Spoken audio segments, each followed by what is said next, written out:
জাতীয় সংসদ ভবনের দক্ষিণ প্লাজায় হতে চলেছে জুলাই সনদ স্বাক্ষর অনুষ্ঠান। প্রস্তুতি সম্পন্ন, তবে বিভিন্ন দাবি দাওয়া নিয়ে সংসদ ভবন এলাকায় অবস্থান নিয়েছিলেন জুলাই যোদ্ধারা। তাদের দাবি দাওয়া, অনুষ্ঠানের প্রস্তুতি, নিরাপত্তা সহ সব খবর নিয়ে আমাদের সাথে যুক্ত হচ্ছেন সহকর্মী মোহাইমিনুল অপু। অপু, সংসদ ভবন এলাকায় অবস্থান নেওয়া জুলাই যোদ্ধারা কি বলছেন সেটি জানাবেন, পাশাপাশি প্রস্তুতি এবং নিরাপত্তা ব্যবস্থা মিলিয়ে সেখানকার সবশেষ চিত্র আমাদের জানাবেন।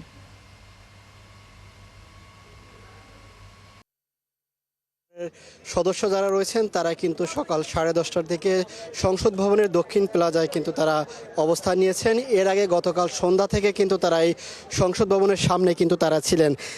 এর পরবর্তীতে তারা যেটি বলছেন যে তাদের 3 দফা দাবি রয়েছে, সেগুলো আমরা আগেই জানিয়েছি যে সেই 3 দফা দাবি না মানা পর্যন্ত তারা কিন্তু এখান থেকে যাবেন না। এবং জাতীয় ঐকমত্য কমিশন যারা রয়েছেন তাদেরকে আহ্বান করেছেন, তাদের সাথে কথা বলবেন। তাদের 10 সদস্যের একটি দল এবং 4 সদস্যের একটি যারা আহত রয়েছেন তা সেই পরিবার থেকে 4 সদস্যের একটি মোট 14 সদস্যের একটি প্রতিনিধি দল জাতীয় ঐকমত্য কমিশনের সাথে দেখা করে কথা বলতে চাচ্ছেন। এই মুহূর্তে কিন্তু ডিএমপি কমিশনার যিনি রয়েছেন তিনি জুলাই যোদ্ধা তাদেরকে এখান থেকে সরে যেতে বলেছেন।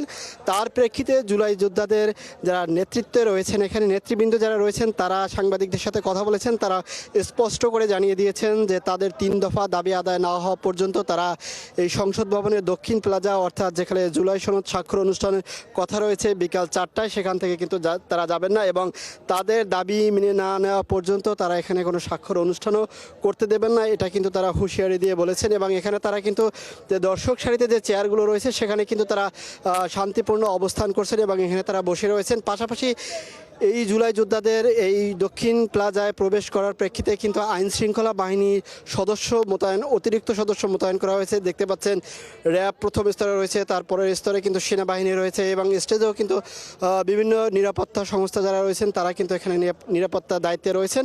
তবে কিছুক্ষণ আগে ডিএমপি কমিশনার থেকে তাদেরকে এখান থেকে সরে যেতে বলেছেন, যেহেতু বিকাল 4টার সময় প্রধান উপদেষ্টা এখানে আসবেন, একটি নিরাপত্তার বিষয় রয়েছে।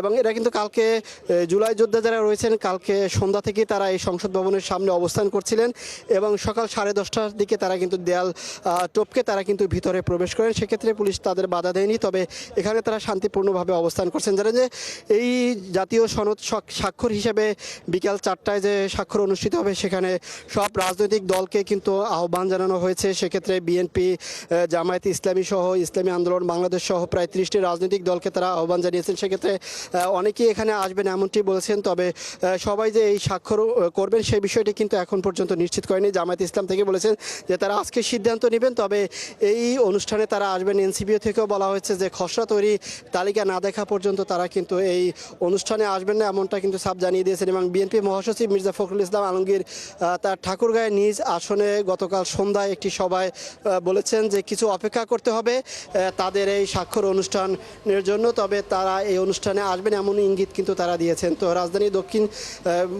সংসদ ভবনের দক্ষিণ প্লাজার সামনে থেকে এই ছিল সবশেষ খবর। ধন্যবাদ যুক্ত হওয়ার জন্য। নিশ্চয়ই আমরা পরবর্তীতে আবারও আপনার সাথে যুক্ত হয়ে জুলাই সনদ স্বাক্ষর অনুষ্ঠানের সবশেষ আপডেট জেনে নেব।